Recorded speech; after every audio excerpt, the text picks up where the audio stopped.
defense system.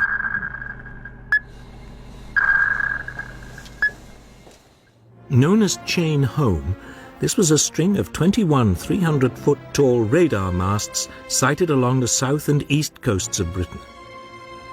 These could pick up aircraft at a range of 120 miles and give their distance, direction, height and numbers.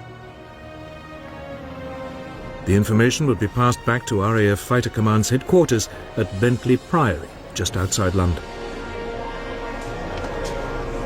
There, it would be assessed and warning of an impending raid passed to Fighter Command's operations room.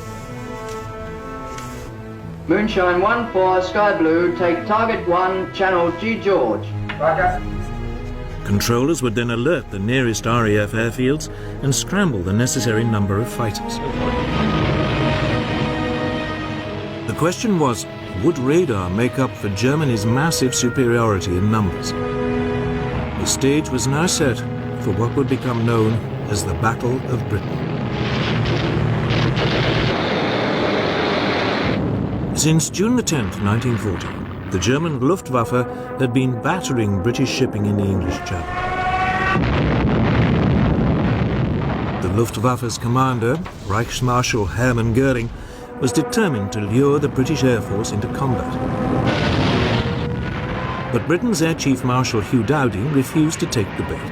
He used his fighters sparingly, knowing that the real battle was still to come.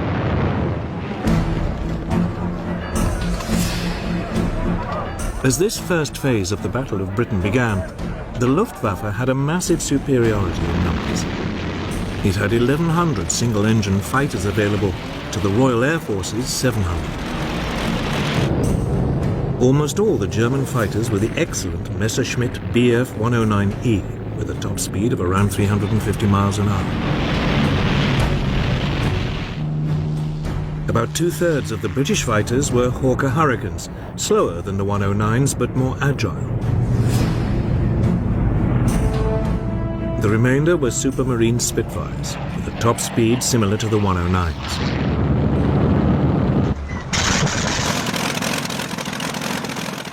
For their assault, the Germans had over 1,300 medium bombers, Dornier Do-17s, Heinkel HE-111s and Junkers Ju-88s, each carrying about 4,000 pounds of bombs.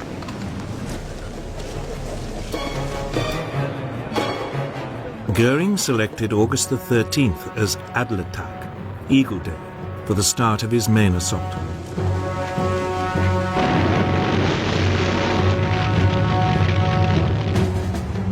His aim was to destroy RAF fighters in the air and the RAF's airfields and Britain's aircraft factories.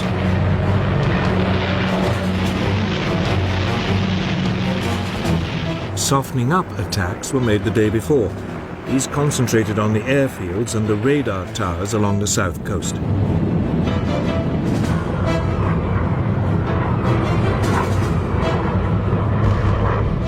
One station on the Isle of Wight was put out of action, and several were damaged, but these were working again within hours.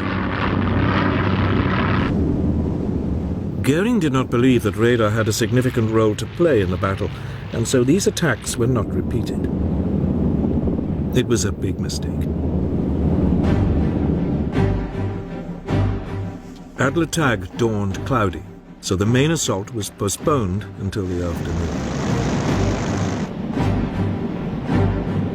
When it came, radar gave ample warning. Stormouth calling. Planes heard 3 miles southwest.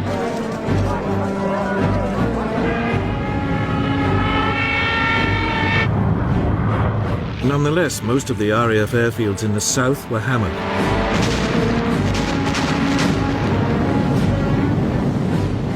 But by the end of the day, none had been put out of action.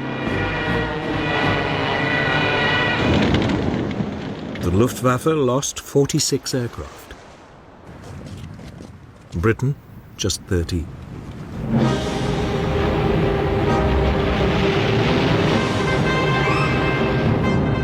The Luftwaffe mounted its largest attack of the whole battle on August the 15th.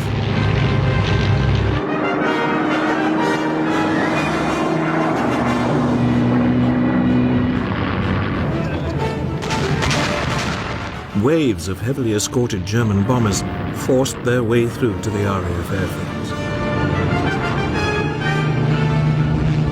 The RAF was so overstretched that some pilots flew 7 sorties that day. By the time the raids died away, some 90 German aircraft had been shot down for the loss of 42 British fighters.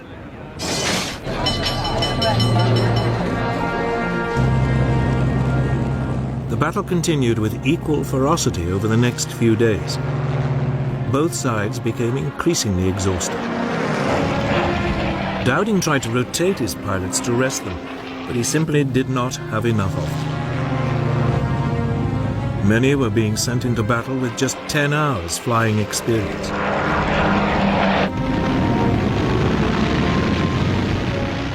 The Luftwaffe was suffering too. Its pilots were shocked and increasingly demoralized by the resilience of the British. The RAF fighters always seemed to be waiting for them.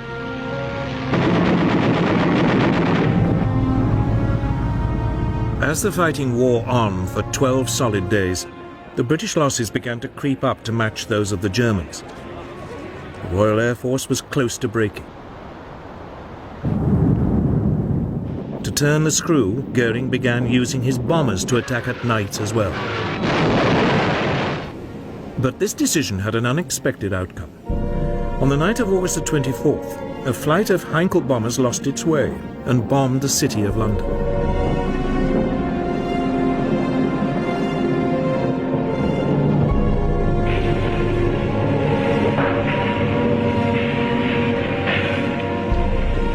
It was the first attack on a non-military target. The next night, 81 British bombers responded by raiding Berlin.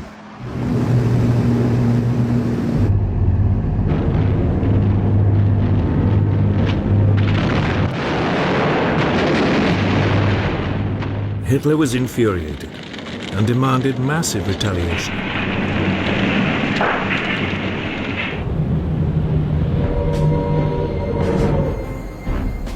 This came on the evening of September the 7th. German bombers attacked the London docks and surrounding areas.